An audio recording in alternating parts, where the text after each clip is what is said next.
Another beautiful gift of a dark night of the soul is it makes you sexier. Yes, I said it. You can quote me on it.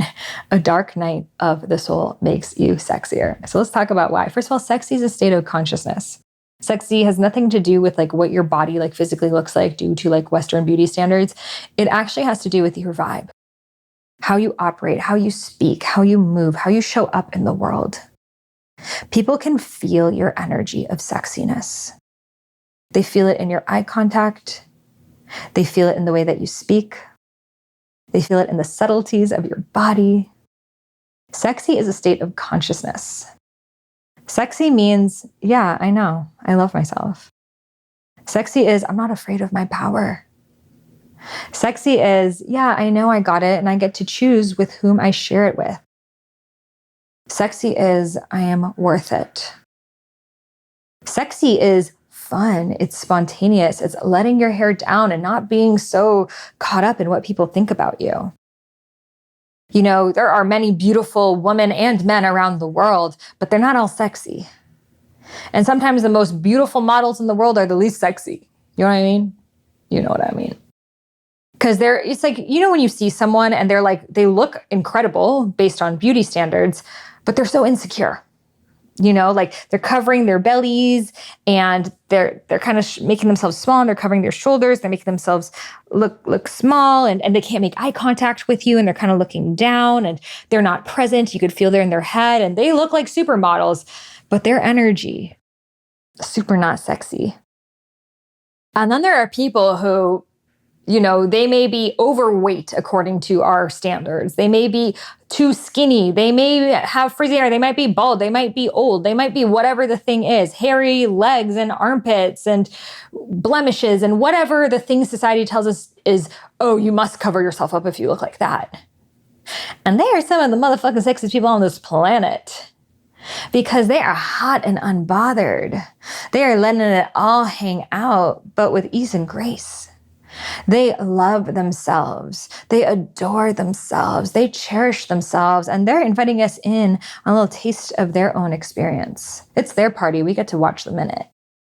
And that is sexy. They are magnetic. They are in their juju. They are having fun. And we just love being around them. You know, like, have you ever been to a strip club before? I don't like the strip club, to be honest. I think it's a quite traumatic place, to be real. However, you will notice that the dancers that you are drawn to are the ones who look like they are having fun. When they are having fun and they are so in their bodies and they are so in themselves, you are drawn to that energy. You are like, damn, like, I want to feel like that. And it's mesmerizing. But the one that she might have the perfect dance moves and pointed toes and splits and all the things, but she looks like this is a job and she can't wait to be off and she can't make eye contact and she really doesn't want to be there. It's like heartbreaking to watch. It's like, it makes you like rethink your whole life, kind of making you feel that way.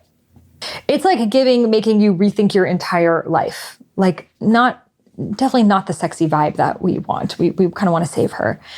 So we don't want to have that. We're so caught up in things looking perfect, but it's actually that perfection that's quite unsexy. So sexy is that state of self-love, that state of consciousness, owning your sexuality, owning your sensuality, owning your creative life force, knowing your sacral chakra wisdom. The sacral chakra is the second chakra in the 7-chakra system that is in charge of creativity, abundance, pleasure. So when you are in your sensuality, you naturally are creative. You're naturally coming up with ideas.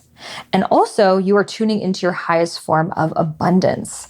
So you naturally are able to create the ideal amount of wealth because you are being you. And that is extremely magnetic and irreplaceable. So the dark night of the soul, now how does it make us more sexy? Like we want sexy, dark night of the soul, it sounds pretty sad. Like how are they connected? So I found in my dark night of the soul that something happens where it's like this like baseball bat comes into your energetic hands and you're just like, and you just shatter all of the labels, all of the stories, all of the expectations, all of the roles that you played, all of the things that you thought you needed to be. And you're like, fuck that shit. Like, no, I'm out because I did all those things and I'm feeling like this. So no. I don't want your number, no. I don't want to give you mine, and no. I mean, like, look at me. It's a spiritual podcast, and we just went to no scrubs because why not? Like, we're having fun here.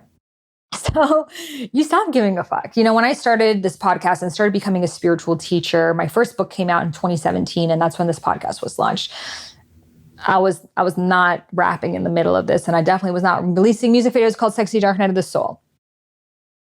But through the dark nights of the soul, I just stopped caring. I'm like, you know what? We all experience pain. We all experience hardship. So I'm going to choose to make the moments of light even brighter.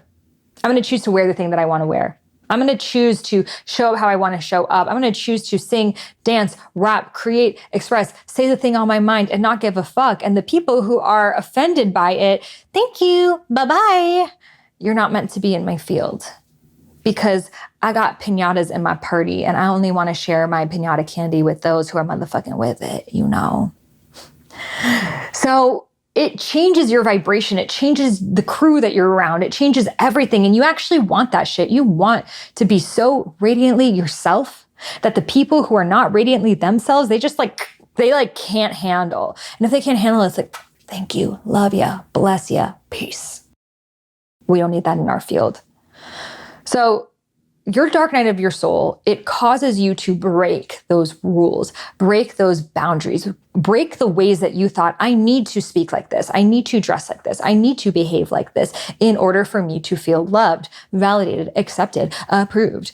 And it's like, fuck that shit. We don't want to do it no more because it's boring. It's keeping us in stones. And you just stop caring. And it's just like all of a sudden you're showing up with humanity. You have so much more empathy for others, empathy for yourselves. Your heart is open. And when your heart is open, you're not trying to win love anymore because you realize you are love.